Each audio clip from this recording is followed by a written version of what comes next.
ഇന്നൊരു journaling video ആയാലോ?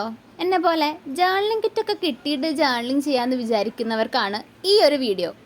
Journaling കിറ്റൊന്നും ആവശ്യമില്ല നമുക്കൊരു ജേർണൽ ചെയ്യാൻ. നിങ്ങൾ ഫസ്റ്റ് തന്നെ കണ്ടില്ലേ ഒരു ബ്ലിങ്കറ്റ് എന്ന് എഴുതിയ കവർ? അത് ഈ ഗ്രോസറീസ് ഒക്കെ ഷോപ്പ് ചെയ്യുന്ന ഒരു ഓൺലൈൻ ആപ്പാണ്. അപ്പം ഞാൻ അങ്ങനെ ഗ്രോസറീസ് കുറച്ച് സാധനങ്ങളൊക്കെ വാങ്ങി കഴിഞ്ഞപ്പോഴാണ് എനിക്ക് ആ ഒരു കവർ കിട്ടിയത്. അപ്പം ഞാൻ വിചാരിച്ചു നമുക്ക് ഇതും കൊണ്ടൊരു ജേർണലിംഗ് ചെയ്യാമെന്നുള്ളത്. ഈ ഒരു ഡയറി കയ്യിലുള്ളത് കൊണ്ട് തന്നെ ഫസ്റ്റ് തോട്ട് പോയത് ജേർണലിംഗ് ചെയ്യാമെന്നുള്ള കാര്യമാണ്. ഞാനും ഡയറി ഒക്കെ വാങ്ങി വെച്ചിട്ട് കുറേ നാളെ എന്തെങ്കിലുമൊക്കെ ജേർണലിംഗ് കിറ്റൊക്കെ വാങ്ങിയിട്ട് വേണം ചെയ്യണം എന്നാണ് വിചാരിച്ചത്.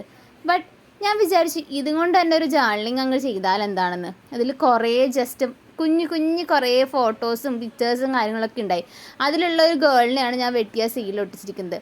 പിന്നെ ഈ ജേർണലിംഗ് ചെയ്യാനായിട്ട് അത്ര ബുദ്ധിമുട്ടൊന്നുമില്ല.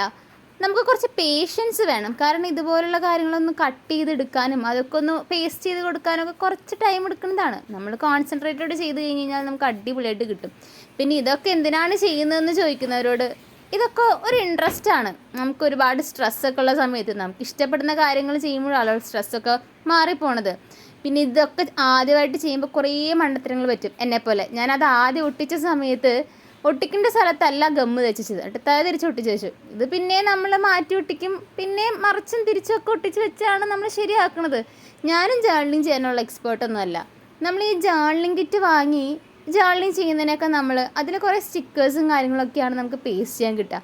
അതിൽ നമ്മൾ സ്വന്തമായിട്ട് എന്തെങ്കിലുമൊക്കെ ക്രിയേറ്റ് ചെയ്ത് ഒട്ടിച്ച് വയ്ക്കുകയും അങ്ങനെയൊക്കെ ചെയ്യുന്നത് കാണാനുള്ള ഭംഗി. അപ്പം നമുക്ക് തന്നെ തോന്നും, ഞാൻ ഇത്ര വലിയ സംഭവമായിരുന്നു, ഇങ്ങനെയൊക്കെ ചെയ്യാൻ പറ്റുമെന്ന്. അപ്പോൾ കഥ പറഞ്ഞിരുന്നതാ എൻ്റെ ജേർണലിംഗ് റെഡിയായി. ഇത് അത്ര വലിയ സംഭവമൊന്നുമല്ല എന്ന് എനിക്കറിയാം, ബട്ട് എനിക്കിത് ഭയങ്കര ഇഷ്ടമായി. ഞാൻ എഫേർട്ട് എടുത്ത് ചെയ്തൊരു കാര്യമല്ലേ. അപ്പോൾ വീഡിയോ ഇഷ്ടപ്പെട്ടാൽ സപ്പോർട്ട് ചെയ്യാൻ മറക്കല്ലേ.